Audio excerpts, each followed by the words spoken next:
Hello and welcome to the Global Decarbonization Accelerator Pavilion. My name is Olga Khakova. I run our European energy security work at the Global Energy Center at Atlantic Council.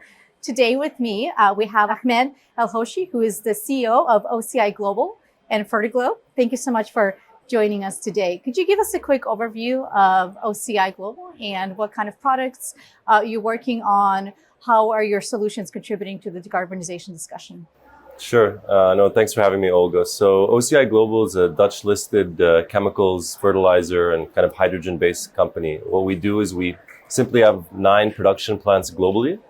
We have 3 plants in the United States, Texas and Iowa, 2 plants in the Netherlands, and then 4 plants in the Middle East. The 4 plants in the Middle East are a strategic partnership with ADNOC called Fertiglobe, which is listed in Abu Dhabi. So that's kind of the overall production base. But what we do is we produce a little over 15 million tons per year of natural gas-based products, mainly ammonia and that value chain, or methanol. So 2 pretty relevant products for the decarbonization of fossil fuels, and that they're excellent hydrogen carriers. And we've started taking steps over the last 3 years as we've changed our strategy to focus on decarbonization and value creation at the same time to produce lower carbon versions of both those products. Thank you so much. So the Global Decarbonization Accelerator was just launched yesterday. We are on day 4, COP. So very exciting announcements. One of the pillars of the GDA was a standard global certification hydrogen standards. What's the value of having standardized definitions, standardized ways to track and measure hydrogen emissions, and also labeling hydrogen properly? Yeah, I mean, I think it's very important because you have to build, the decarbonization journey on trust. If you don't have proper standards, if you don't have third-party verification, it can be susceptible to fraud and then actually take the initiatives many years back in terms of the progress we're making. So we've been using standards, for example, like ISCC for the last 8 years to produce a green methanol in Texas and send it to Europe as a biofuel to decarbonize gasoline.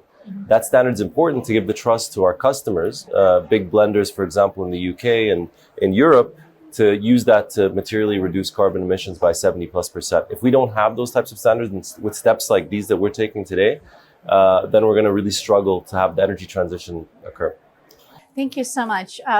Multiple discussions at COP are about how to move from pledges to targets to actual implementation. And it is almost overwhelming the amount of programming and discussions that are happening. What advice would you share with your colleagues, stakeholders, others who are spending 2 weeks at COP here on how to have productive conversations around the implementation piece? What kind of questions whether company or governments or other entities, NGOs should be asking as we're moving into that, how to get things done, how to get decarbonization done? Yeah, I mean, it's a very important and relevant question. I think this COP uniquely has Dr. Sultan Al-Jaber as the president delegate for COP. He's our chairman for Fertiglobe, actually, and he drives action and wants to see results. And I think that's the kind of approach we need to take so we can have those results. For us, I think simplicity is probably the most important thing. So keeping it simple, not trying to make it overly complex. People make a big deal about the Inflation Reduction Act in the United States because it puts several hundred billions of dollars to work to decarbonize, and we're utilizing it and are under construction on decarbonization projects today. But it's not just about the money, it's about the simplicity of it. So having something that's simple that people can look towards and have their North Star and say, if I do A, B, C, D, I'm going to get XYD subsidy, or I'm going to fulfill this requirement to decarbonize this sector. That is a huge benefit. When you burden it with complexity and trying to do too many things at the same time, that can really go the wrong way. So simplicity is one huge important factor. Also, basically focusing on what's actually happening versus the hype. There's a lot of that going on as well. So we have, hundreds and hundreds of projects that have been announced globally in our sector and other sectors. I think there's a hydrogen conference every other day for the last 3 years. I get an invite every day or two for a hydrogen conference. And so that's been a good business to invest in if you do hydrogen conferences. But in terms of seeing progress in the energy transition, we want to focus on what's actually happening. And from our side at OCI and Fertiglobe, we went and took incremental steps, not necessarily going from 0 to hero overnight, but incremental steps to actually have small wins to make the mistakes, to have the learnings so that we could show that we have, for example, green hydrogen today in Egypt that we're producing, or we have some low carbon biohydrogen that we're producing and using in Texas and in the Netherlands. So we're doing that already. We'd rather do that than wait for 6, 7, 10 years to have one project cross the line. We want projects to cross the line today in 2023, 2024. That's fair. So today is day 4, Health Day at COP. What is the connection between reducing emissions in hard to decarbonize heavy industries, for example, and health benefits? I mean, for us, it's very important from a few different elements. So first, we're a large industrial company. We have people on our sites that are involved in building, pretty large industrial sites. They run every day. They're at high pressure, high temperature. For us, HSE is the number one priority. So when we put it compared to reliability, profitability, we need to make sure that people come to our plants and go to our offices and feel safe every day and go home safe every day. And we believe every injury is avoidable. So from that perspective, that's how we have to carry ourselves, constructing, developing, and operating these assets.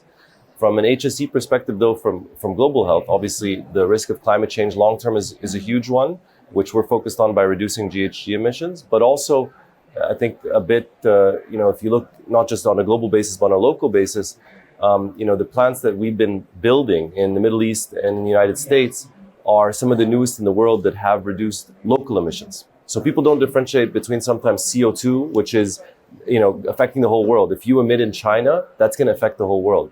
But if you have nitrous oxide emissions that affect air quality, that create asthma in children or create smog in the air, those are also very harmful emissions. So we're actually happy that we're one of the fastest growing producers of, for example, DEF, diesel exhaust fluid, as it's known in the United States, or AdBlue in Europe.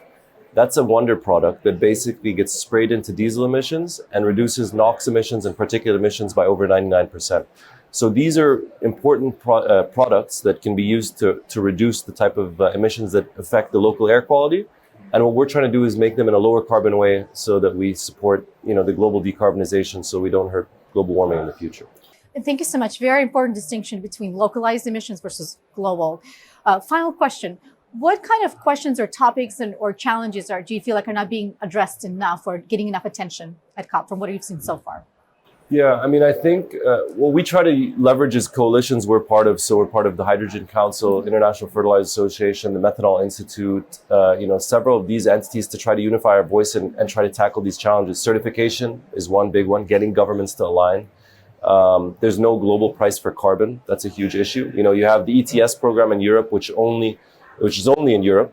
And that's helped Europe decarbonize, I would think, about 24% from 1990 onwards, versus voluntary schemes for carbon that aren't really doing much at all. So a global price for carbon, to have that in place and mandates to reduce emissions is important. That's helped us, for example, sell green methanol into the marine fuel space to Maersk a few months ago, to have the first container vessel running on a low carbon methanol. That's something that was achieved because there are regulations coming in place in a few years. You have the ETS program taking shipping next year. You have the Fuel EU Maritime coming in place in 2025, and IMO is going to shortly follow that. So when you have a carbon kind of, let's say, carrot or stick in place, that's going to drive results. If it's voluntary, it puts companies in a tough position. If they buy a lower carbon product and it's more expensive, and then their peer stays fossil fuel based, they won't be able to compete. And that's what they worry about. So when it's mandated, when it's supported, those are the types of initiatives that are very important. And that's what we're leveraging also with our project in Texas, making a blue ammonia, a little over 1 million tons. We're the only project that's achieved financial close in the United States and North America. And we want to be operational in 2025. That's going to help achieve decarbonization of mandates in Japan and Korea, where they're trying to vastly reduce emissions from their power sector. So those are the types of things that wouldn't be possible if you didn't have that demand side pull and the Inflation Reduction Act supporting us on the supply side and our partners to build a project like that. Thank you so much. A real pleasure to have this conversation with you. And thank you all for joining us. I hope that you will continue joining the programming at the GDA and also at the Global Energy Forum taking place December 5th and 7th. You can find a full programming at atlanticcouncil.org. Thank you so much. Have a great time.